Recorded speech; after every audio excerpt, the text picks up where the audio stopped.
located across from a Baltimore City housing project. We're talking a family of 3, 4, 5 living off a salary of $14,000 to $15,000 annually. Sometimes children come to school hungry. I think the most pressing issue really is just what that scholar is living through on a daily basis. We're trying to change the mentality and also the way students have been taught to learn. 25% of the whole school had been chronically absent. There was a need for intervention. We all need to recognize that it's a long-term problem which requires a long-term solution. So nothing is going to change overnight. We are the historic Samuel Coleridge-Taylor Elementary School, and we're located in West Baltimore, Maryland.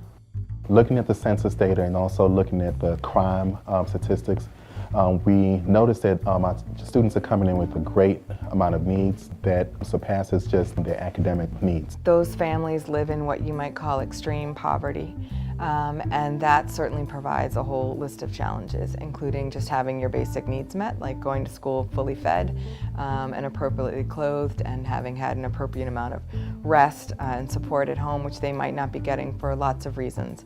49% of individuals within our neighborhood have high school diplomas or GED. So we see that education is not really valued before, so we really need to heighten the awareness in terms of the value of education and the power of education and what it can do to transform our neighborhood. Many of the students were below grade level as far as their reading ability, so it was very difficult to instruct on a 5th grade level when I had a variety of students from 1st to a 5th grade level in their reading ability.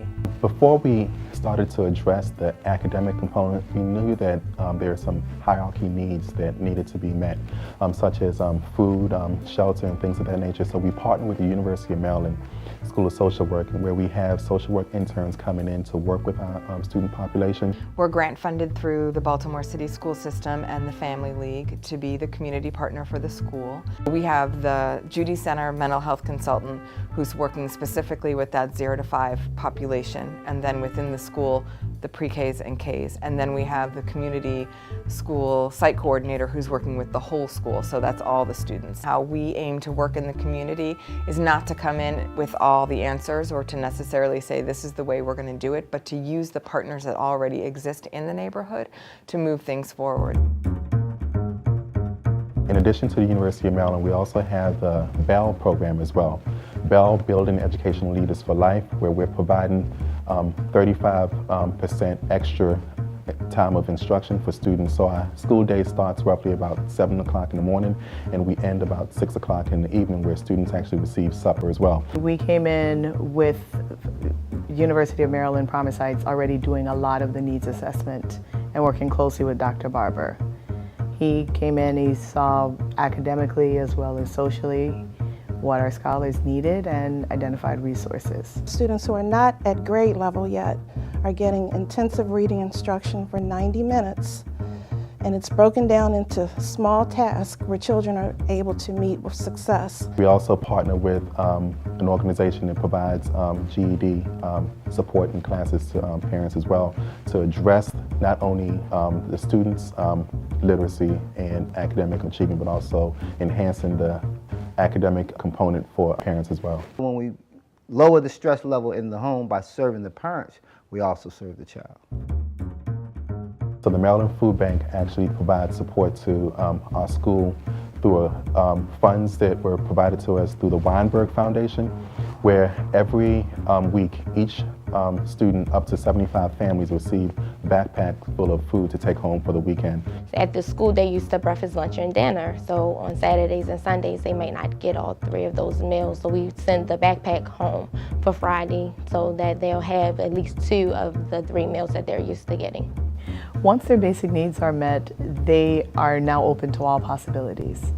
They're no longer focused on my hunger, focused on my lack of feeling safe. I want to be able to free up the teachers so that they can do the educating and that the kids come in ready to learn. We wouldn't be able to do it without our partners. I think we're planting a lot of seeds now. I think we're making great progress in terms of looking at our achievement data. We're reducing the amount of students who were reading below grade level. about 10% so far. Students are learning to read at their just right level, which means their instructional level. Two main factors that contribute to the high interest in reading now at the school.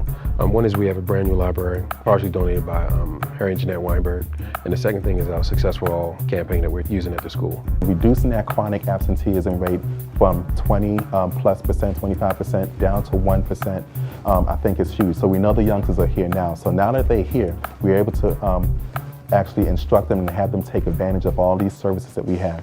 More parents are coming into the building, parents are volunteering, they want to be a part of the change. I think our scholars are seeing the investment. Whether you're talking about changing behavior between a parent and child or changing behavior of a whole community, it takes consistency and it takes stability and doing the same thing in the same way over and over and over so that lessons can be learned. The peer relationships improve. They're starting to have a more self-confidence and better relationships with their friends. We're in this for the long haul. I'm looking for results every day. To truly impact the scholar, it's to truly impact the community. We just try to instill in our students that despite your circumstances or your surroundings, you're still able to be successful. It takes team, and it takes those who are truly vested in our children. This is not a solo project. Challenges did not happen overnight, and we understand that the solution to address those challenges are not going to be repaired overnight as well.